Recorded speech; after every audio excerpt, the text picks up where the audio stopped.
Honours প্রথম বর্ষ ভর্তি পরীক্ষায় দ্বিতীয় মেরিট লিস্টের রেজাল্ট কবে দিবে, মানে লিস্ট কবে প্রকাশ হবে তা নিয়ে সর্বশেষ জাতীয় বিশ্ববিদ্যালয় জানিয়েছে। অবশেষে আমরা আজকে 20 জুলাই দ্য ডেইলি ক্যাম্পাসের নিউজটা পড়ছি, যেখানে তারা জানিয়েছে কবে তারা এই ফলাফল প্রকাশ করতে চায়।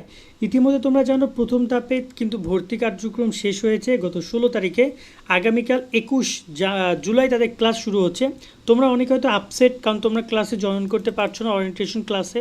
তাদেরকে বলছি আপসেট হওয়ার কিছু নাই, যেটা হওয়ার হয়ে গেছে। এখন সামনের দিকে ভাবো, এখন নতুন করে রেজাল্ট যখন দিবে তোমাদের, তখন তোমরা গিয়ে কলেজে ভর্তি হয়েও দ্বিতীয় মেরিট লিস্টে অনেকেই ভর্তির সুযোগ পাবা।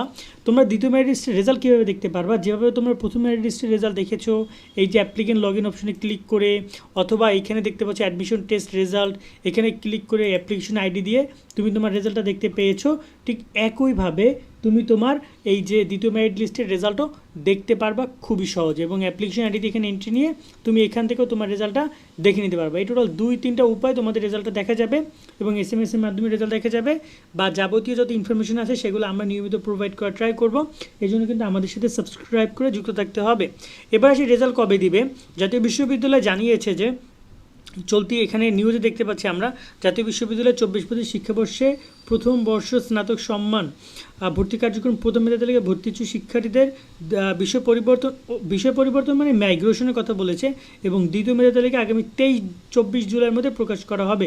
রবিবার 20 জুলাই দ্য ডেইলি ক্যাম্পাসকে তথ্য নিশ্চিত করেছেন ভারপ্রাপ্ত ডিন ডক্টর মোহাম্মদ আশিক কবির চৌধুরী স্যার। তো তিনি এখানে বলেছেন যে 23 জুলাইয়ের মধ্যে তারা দ্বিতীয় মেধা তালিকা প্রকাশ করবে ওয়েবসাইট। এক্ষেত্রে তারা কীভাবে কী করবে, নোটিশ প্রকাশ করে দেবে। এখানে নোটিশের মাধ্যমে দেখতে পারবা কখন কি তোমাদের শুরু হচ্ছে, এবং তারা যত ইনফরমেশন আছে সেগুলো তারা একটা একটা করে এখানে প্রকাশ করে দিবে, যাতে করে শিক্ষার্থীরা এখান থেকে তাদের ভর্তি কার্যক্রমে অংশগ্রহণ করতে পারে বা যাবতীয় সব কাজ সম্পন্ন করতে পারে। এখানে তোমাদেরকে ধৈর্য ধারণ করতে অপেক্ষা করতে হবে এই 23-24 তারিখ পর্যন্ত, এবং যদি তোমরা দ্বিতীয় মেধা তালিকায়ও চান্স না পাও, তাহলে তোমাদের পরবর্তী সুযোগ হচ্ছে কোটায় যদি তোমরা যদি চান্স না পাও, দেন তোমরা রিলিজ স্লিপে আবেদন করার সুযোগ পাবা। এক্ষেত্রে বলা হয়েছে প্রথম মেধা তালিকায় 2,65,000 শিক্ষার্থী উত্তীর্ণ, তাদের ভর্তি কার্যক্রম শেষ হলে দ্বিতীয় মেধা তালিকা হবে। এবছর অনার্স প্রথম বর্ষে ভর্তি পরীক্ষা উত্তীর্ণ হয়েছে 4,60,000। তো এক্ষেত্রে আসনও কিন্তু এরকমই রয়েছে, 4,60,000-এর মতো আসন, 40-এর মতো আসন। তো 20,000 শিক্ষার্থী ভর্তি হতে পারবে না, বাট নর্মালি দেখা যায় যদি বলি যে এখানে দ্বিতীয় মেধা তালিকার পরে এই 2,65,000 শিক্ষার্থীর মধ্যে সর্বোচ্চ 2 লাখ শিক্ষার্থী ভর্তি হয়েছে।